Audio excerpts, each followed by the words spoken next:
नमस्कार. महाराष्ट्र शासनाने सन 2026 पासून इयत्ता 4थीसाठी स्कॉलरशिप परीक्षा या ठिकाणी सुरू केलेली आहे.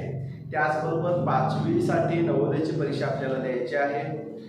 तर 4थीच्या स्कॉलरशिपच्या परीक्षेच्या संदर्भात किंवा पेपरच्या संदर्भात या ठिकाणी आपण थोडक्यात माहिती घेऊया की पेपर कसा असतो, गुण किती असतात आणि कोणते विषय असतात याच्याबद्दल या ठिकाणी आपल्याला थोडक्यात माहिती घ्यायची आहे. त्याचबरोबर 5वीची नवोदयची सुद्धा आपल्याला परीक्षा द्यायची आहे आणि ही परीक्षा देत असताना 5वीचा सुद्धा 100 गुणांचा जो पेपर आहे नवोदयचा, त्या नवोदयच्या पेपरसाठी सुद्धा या ठिकाणी गुणांकन आपण कशा पद्धतीनं असते याची थोडक्यात या ठिकाणी आपण माहिती घेऊ. तर चला तर इयत्ता 4थीची स्कॉलरशिप परीक्षा या ठिकाणी आपल्याला साधारणपणे जानेवारी फेब्रुवारीच्या दरम्यान होईल. तर या परीक्षेचे गुण जे आहेत ते गुण या ठिकाणी आपण बघू. तर स्कॉलरशिपचा पेपर देत असताना इयत्ता 4थीच्या विद्यार्थ्यांना पेपर 2 द्यावा लागणार आहे.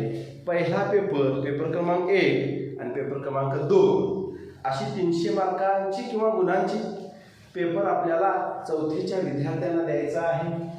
तर पेपर 1 जो आहे तो पेपर 1 मराठी आणि गणित या विषयांचा होणार आहे. तर मराठीसाठी 25 प्रश्न असणार आहेत आणि गणिताचे 50 प्रश्न असणार आहेत आणि हे दोन्ही मिळून एकूण 75 प्रश्न असणार आहेत.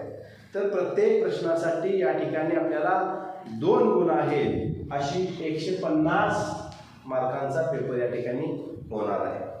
तर दुसरा जो पेपर आहे तो इंग्रजी आणि बुद्धिमत्ता या विषयांचा असणार आहे आणि इंग्रजीचे 25 प्रश्न असणार आहेत आणि बुद्धिमत्तेचे 50 प्रश्न असणार आहेत. आता हे दोन्ही मिळून एकूण 75 प्रश्न असणार आहेत आणि या 75 प्रश्नांना प्रत्येकी 2 गुण अशी 150 गुणांचा पेपर हा पेपर 2 क्रमांकाचा होणार आहे. आता हे दोन्ही मिळून 150 आणि 150 हे 300 मार्कांचा पेपर या ठिकाणी आपल्याला 4थीच्या मुलांना द्यावयाचा आहे.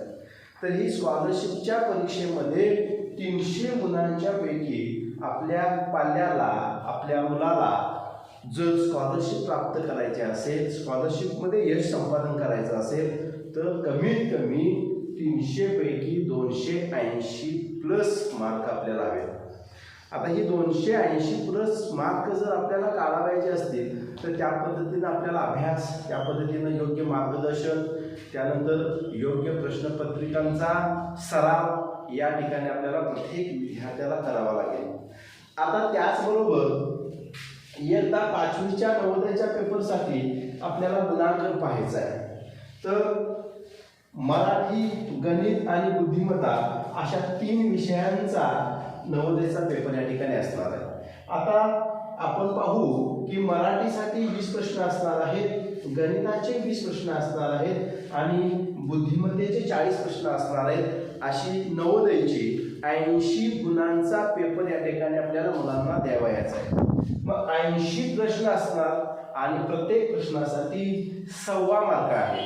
1.25 गुण हे प्रत्येक प्रश्नाला असणार आहे. अशी एकूण 100 गुणांचा पेपर या ठिकाणी 5वीच्या विद्यार्थ्यांना द्यावयाचा आहे. तर आता या परीक्षेसाठी आपल्याला नवोदयसाठी आपला विद्यार्थी निवड करायचा आहे. त्यासाठी शहरी आणि ग्रामीण या 2 भागामध्ये विभागणी होते. आता विभागणी होत असताना शहरीमध्ये एकूण 25% जागा असतात आणि ग्रामीणसाठी एकूण 75% जागा असतात. महाराष्ट्रातील प्रत्येक जिल्ह्यासाठी 80 जागा दरवर्षी असतात.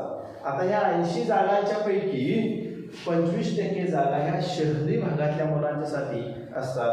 त्याचबरोबर ग्रामीण भागातल्या विद्यार्थ्यांसाठी 75% जागा असतात.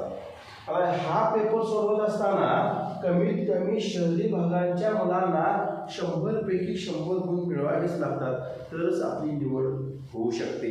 त्याचबरोबर ग्रामीण भागातल्या मुलांना एकूण 100 पैकी 97.50 या मार्क्सपर्यंत आपल्याला जावं लागते, तरच आपल्याला निवड होऊ शकते, कारण स्पर्धा एवढी भयानक आहे की प्रत्येक जिल्ह्यामध्ये कमीत कमी नवोदयसाठी 12 ते 15 हजार विद्यार्थी बसले जातात। या विद्यार्थ्यांच्या पैकी एकूण 80 विद्यार्थी निवडायचे आहेत। आता हे 80 विद्यार्थी निवडत असताना त्या पद्धतीनं योग्य मार्गदर्शन, त्या पद्धतीचा अभ्यासक्रम आणि योग्य प्रश्नपत्रिकांचा सराव आपल्याला भरपूर होत असेल किंवा झाला असेल तरच आपल्याला हे यश या ठिकाणी संपादन करता येते।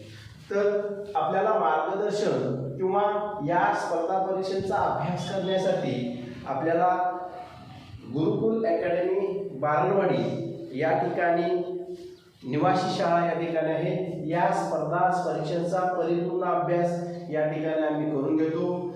या स्पर्धा परीक्षेचा अभ्यास आपल्याला परिपूर्ण करायचा आहे। आपल्या मुलाचं भवितव्य उज्ज्वल करायचं असेल तर आपल्याला उद्याच्या 1 जून 2026 पासून आपली निवासी शाळा सुरू होते। त्याचबरोबर या दोन्ही परीक्षांचा आणि इतर स्पर्धा परीक्षांचं योग्य मार्गदर्शन या ठिकाणी आम्ही करतो। आता हे करत असताना आपल्याला जर आपल्या पाल्याच्या भवितव्यासाठी प्रवेश घ्यावयाचा असेल तर उद्याच्या 1 जून 2026च्या अगोदर आपल्याला आपल्या विद्यार्थ्याचा प्रवेश निश्चित करावा लागेल। त्यासाठी आम्ही खाली नंबर दिलेला आहे, संपर्क नंबर दिलेला आहे। त्या संपर्क नंबरवरती आपण कॉल करू शकता आणि प्रवेश निश्चित करू शकता। धन्यवाद।